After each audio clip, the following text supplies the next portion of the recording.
nós estamos aqui para mostrar a diferença entre os rendimentos da poupança e dos CDBs e mostrar que praticamente sempre os rendimentos dos CDBs são superiores aos da poupança. Em primeiro lugar, os CDBs, certificados de depósitos bancários, têm um rendimento que é um percentual do CDI, Certificado de Depósitos Interfinanceiro, ou seja, do custo de empréstimo entre os bancos. Mas para simplificar, nós vamos assumir que é igual à taxa de juros Selic, aquela definida pelo Banco Central.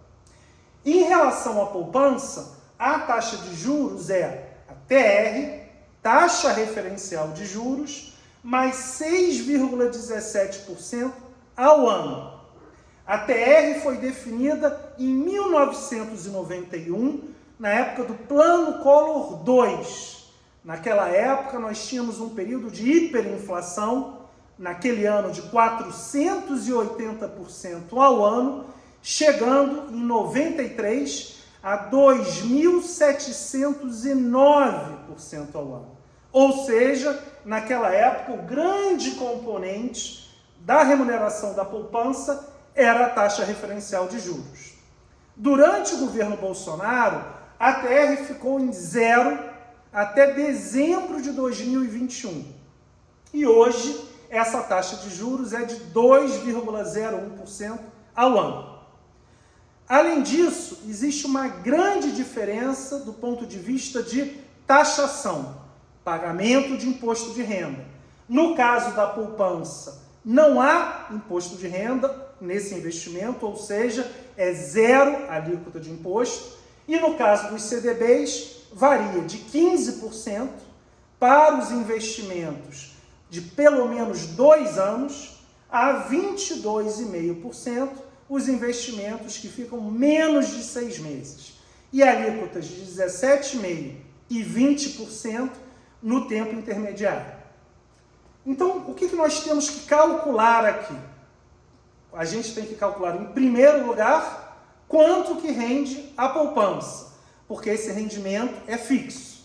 E ele é 2,01%, que é a TR, mais 6,17%. Ou seja, o rendimento da poupança está hoje em 8,18% ao ano. Como a poupança não paga imposto de renda, o seu rendimento, quando você tem o cálculo do CDB, o que aqui é o nosso objetivo? Saber qual é o rendimento do CDB mínimo que iguala o rendimento da poupança. Ou seja, a poupança tem um rendimento hoje de 8,18% ao ano e o rendimento bruto que você tem no caso do CDB deveria ser igual a esse 8,18%. Assumindo a maior alíquota de imposto, ou seja, quando você investe no máximo 6 meses, você tem um imposto de 22,5%. Então aqui, esse rendimento bruto, né, o rendimento mínimo, ele tem que ser igual a 8,18%, que é o rendimento da poupança, dividido por 0,775. Por que dividido por isso? Porque aqui é o rendimento total menos o quanto você paga de imposto.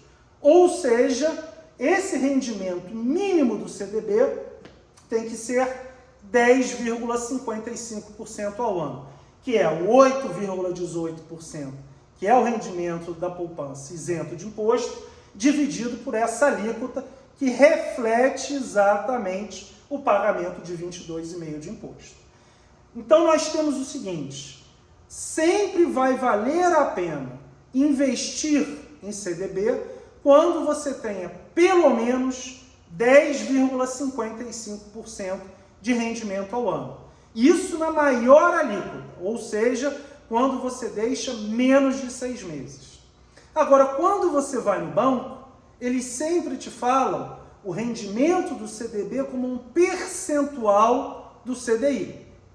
E para isso, como nós estamos assumindo o rendimento do CDI igual a da Selic, e a Selic está em 13,75% ao ano, para nós identificarmos quanto é que é 10,55 em relação à Selic, nós pegamos e dividimos 10,55, que é o rendimento mínimo do CDB, pela Selic, que é 13,75. E aí nós temos a resposta, 77%.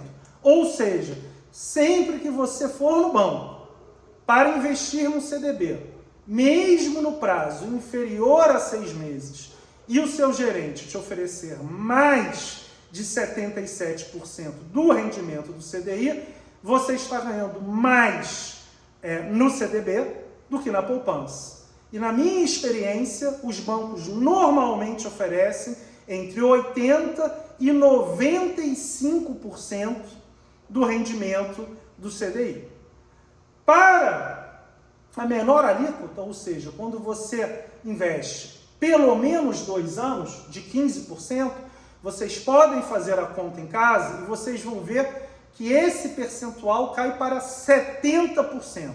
Ou seja, se você deixar o dinheiro mais de 2 anos no depósito a prazo, no CDB, você precisa de pelo menos 70% do rendimento do CDI para que esse rendimento já seja superior ao da poupança.